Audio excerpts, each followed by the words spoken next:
Well, some of you know me, some of you don't know me. I'd like to think of myself as the most infamous doctor in Canada. Just in the last 3 months alone, I've been threatened with imprisonment for 83 days. I've had my financial accounts frozen, something really that hasn't happened since the Canadian trucker convoy.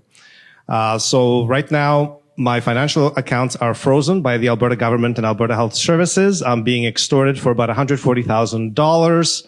I just avoided prison time. I paid Alberta Health Services about $10,000 in fines last week. They just told me they want another $45,000 to let the recent court application to have me declared in contempt of court go. So, very dangerous person here. I'm going to be telling you about very dangerous things like ivermectin, fenbendazole, mebendazole, and how they're used in cancer.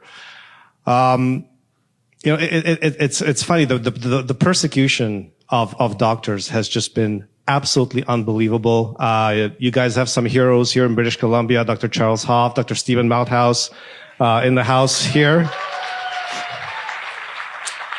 And it continues.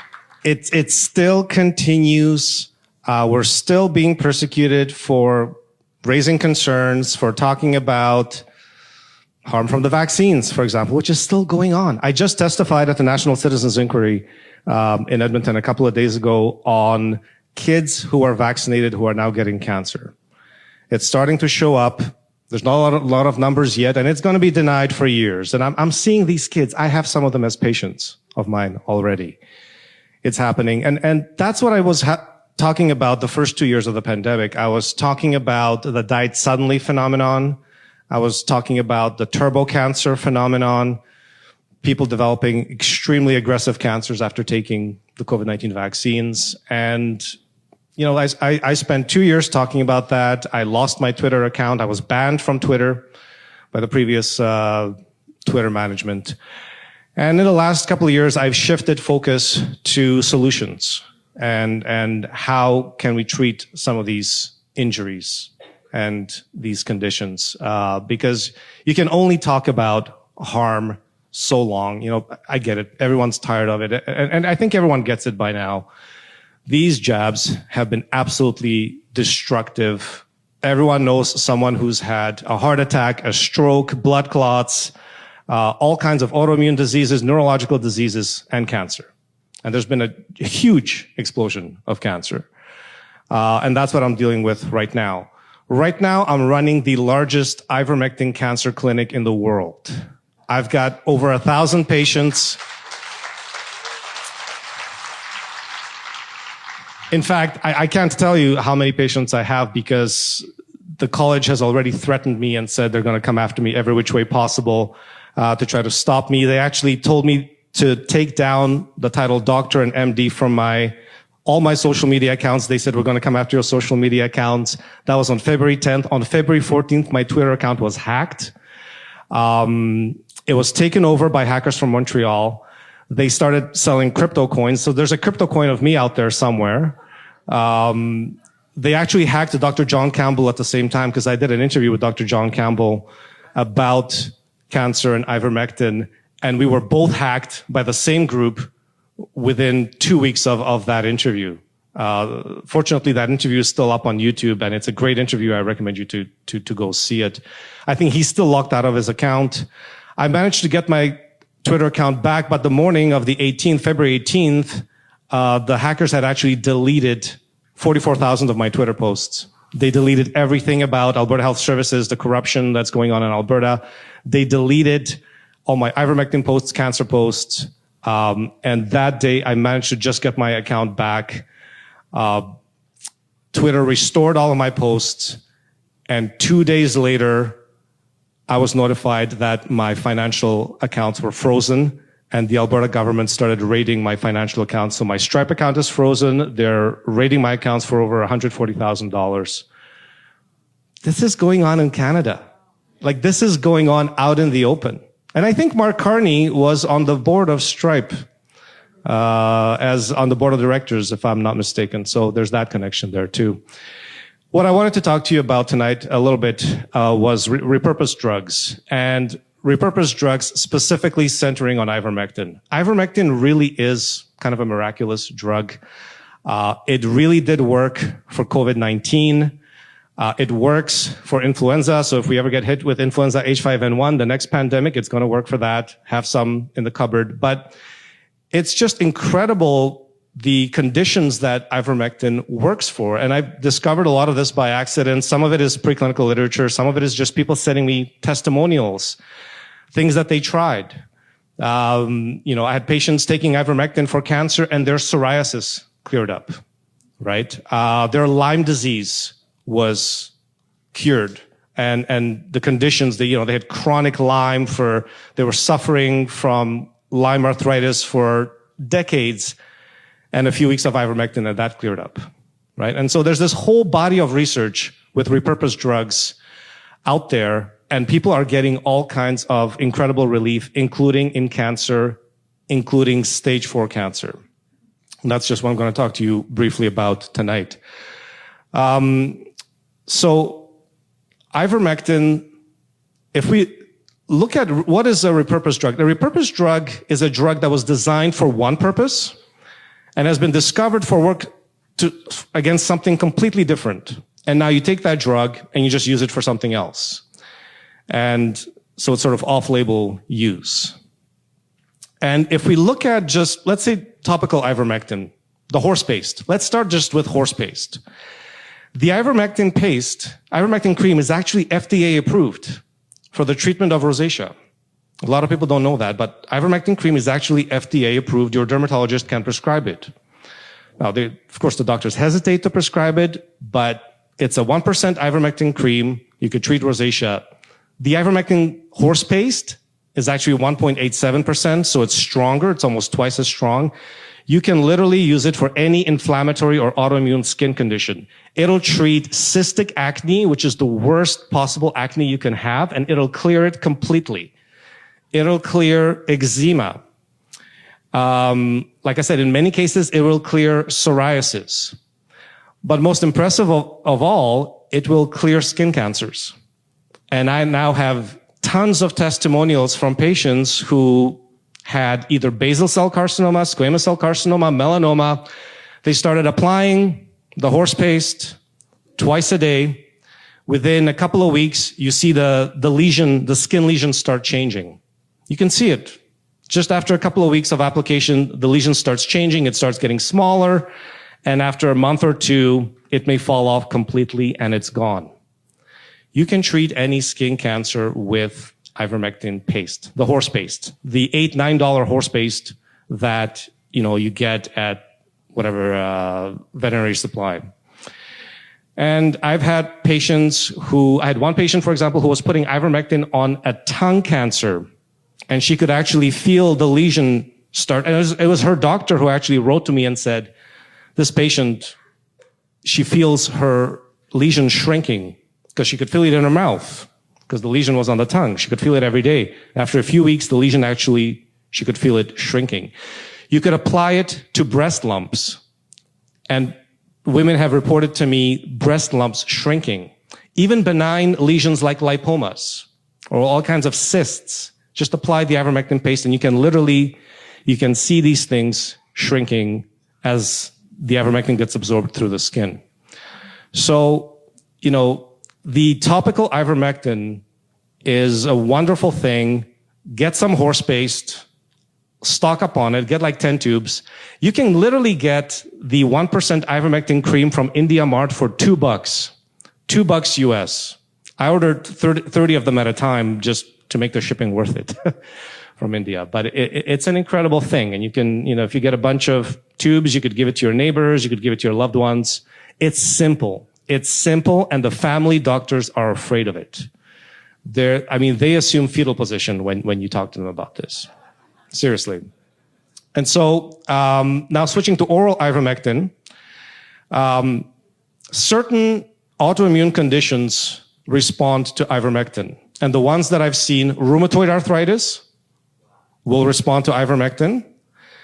Juvenile rheumatoid arthritis. I've got juvenile rheumatoid arthritis patients. I have a ballerina, a 16-year-old ballerina who had spondylitis that responded to ivermectin. And she had really trouble with movement and this constant inflammation and so on. So when you've got inflammatory conditions, think ivermectin, low dose, 12 milligrams, 24 milligrams, and it may respond. Another area that very few people know about is ivermectin has effect on neurological conditions. And the ones that I've had the most success with have been Parkinson's and Alzheimer's disease. And again, it's a very simple thing. I discovered it by accident. There was a mouse model of sort of Parkinsonism. And for Alzheimer's, you can't even find the research because it's been scrubbed from Google. So there's a study that was done, a preclinical study on ivermectin and Alzheimer's, where the researchers concluded that ivermectin has an effect on Alzheimer's and should be studied. It's been scrubbed from Google. If you go on DuckDuckGo, you can actually get the abstract of that study. But in Google, it's completely scrubbed. You just see the titles. It was done in the Middle East, and it's nowhere to be found. You can't get a PDF of the article, nothing. Completely scrubbed. Parkinson's disease, I've used high doses of ivermectin, something like 60 milligrams, 72 milligrams, and these patients are responding. They have improvement in symptoms, improvement in movement. I have a patient who was barely mobile on maximum doses of standard treatment, who after a few weeks of high dose ivermectin started playing golf. And she hadn't been able to play golf for many years. And I've seen reversal in a number of Parkinson's disease patients. Now, Alzheimer's, this is where it gets really fascinating and really blew my mind. As patients sort of started asking me, could I use it for my 90-year-old father or mother and so on. And I said, look, start with a low dose. Let's see what happens, right? Because the older you are, you might have some side effects with ivermectin. There's, if you give too high of a dose to an older person, you might get a little bit of confusion, a little bit of instability on the feet. And so start with 12 milligrams. And these, the family members are trying.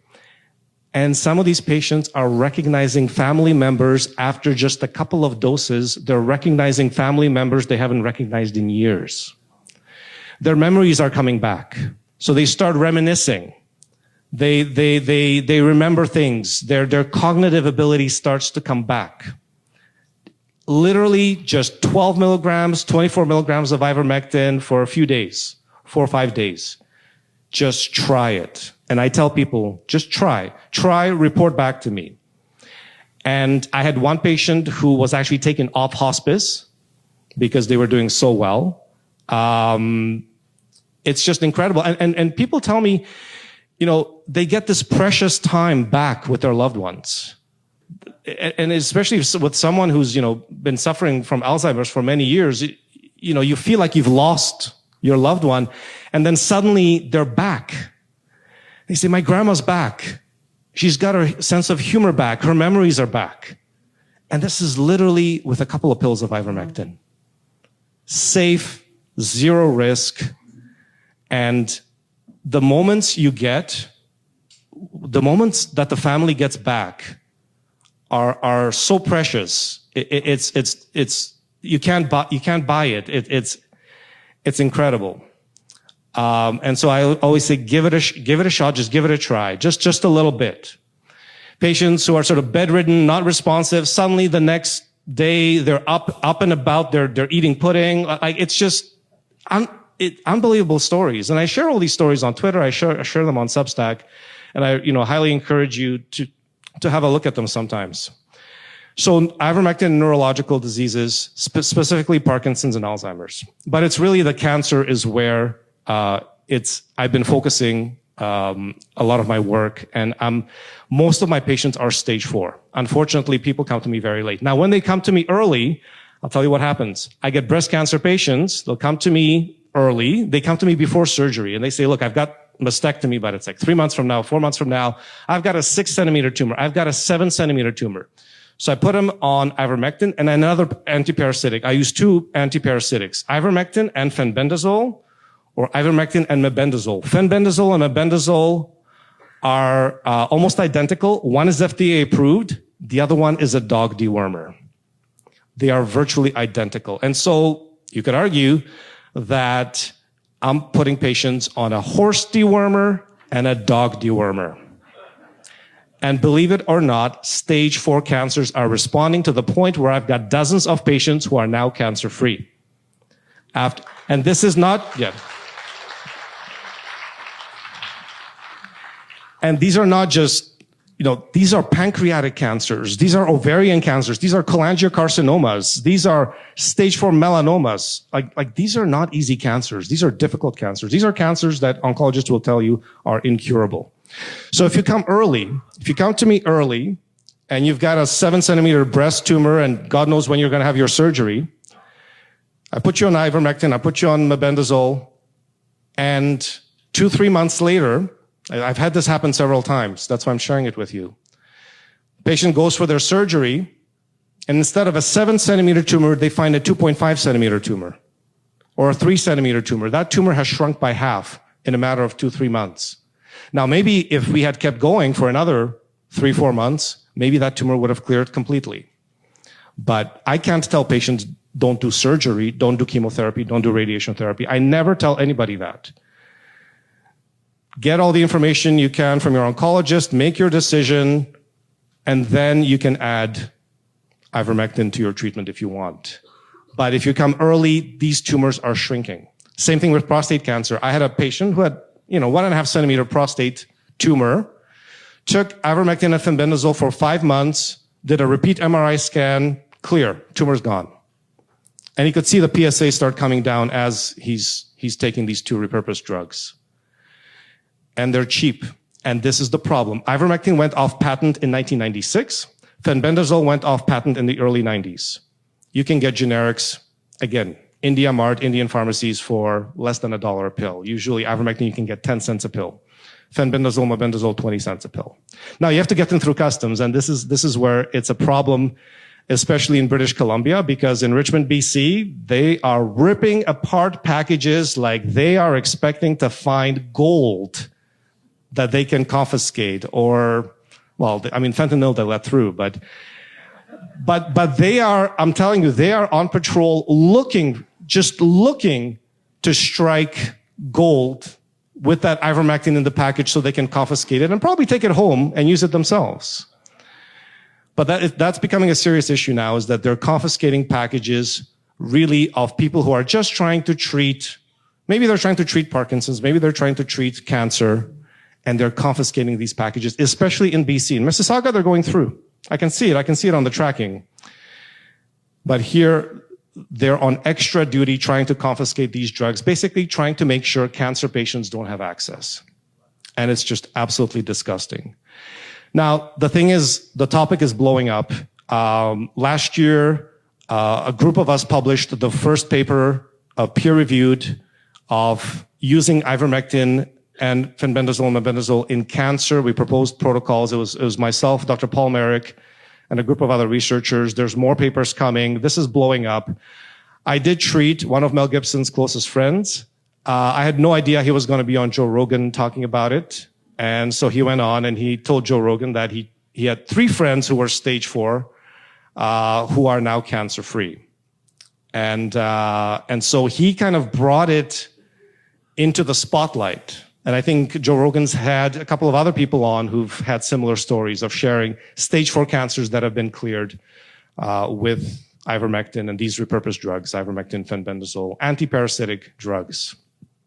And so the cancers that I've had really the most success with, you wouldn't believe, again, it's pancreatic, stage 4 pancreatic cancers, which are a death sentence if you ask your oncologist. And I've got a number of pancreatic cancer patients who are stage 4 who are cancer-free right now, including a 36-year-old mother of 4 who, again, didn't take high doses. They couldn't get in touch with me. Her mother-in-law knew about my work and told her, look, just start taking ivermectin, because they took out an 8-centimeter tumor. Another 8-centimeter tumor grew right back. And she was switching oncologists. She went to MD Anderson and they thought, okay, you're stage 4, you're done for, that's it. You've got a few months left to live. But she had been taking ivermectin for a few months, and she had completely stabilized her tumor, didn't progress, didn't shrink, but didn't progress because she wasn't using high enough doses. And the moment they gave her a little bit of chemo, the tumor just melted away, disappeared. She's cancer-free. Now, it's a chemosensitizer, ivermectin. It sensitizes the tumor to chemo. It actually reverses chemo resistance of certain cancers, which is a big problem in ovarian cancer, for example, also in pancreatic cancer as well. It's also a radiosensitizer, so it'll sensitize the tumor to radiation therapy as well. And, when I put the story out and, the 36-year-old concurred with me and she said, yes, this is what happened. And thank you, Dr. Makis, for sharing my story. I was viciously attacked. I was pursued by an advocacy group for pancreatic cancer patients. It was a pancreatic cancer patient support group who said, you're stealing her story. You're doing damage, harm to patients. They applied to have all my articles removed. It's the only time I ever had my Substack articles removed for a media violation or a copyright violation, because I took one of the photos of her from their article. And they basically tried to shut me down. They tried to shut me up. This is a cancer patient support group. Well, they must get donations from Big Pharma because they didn't want other pancreatic cancer patients to have that information. I have 2 patients from hospice who were on hospice, sent home to die, who are cancer-free now. I have 1 patient who was offered MAID, medical assistance in dying. And I always laugh, and unfortunately, it's not a funny topic, but I always laugh and I say, well, that is the state of medical care in Canada. If you have a health problem, the one thing you can count on is, can we kill you? Can we help you to die? Right? Whether it's vaccine injury, whether it's advanced cancer, that's the state of medical care in Canada, is they will push MAID on you no matter what. And I had a patient who was, I think before the patient even saw an oncologist, they already had a discussion with someone about MAID. And she refused, came to me, went through a grueling, 5-6 months, and she's now cancer-free. From MAID to cancer-free. And so,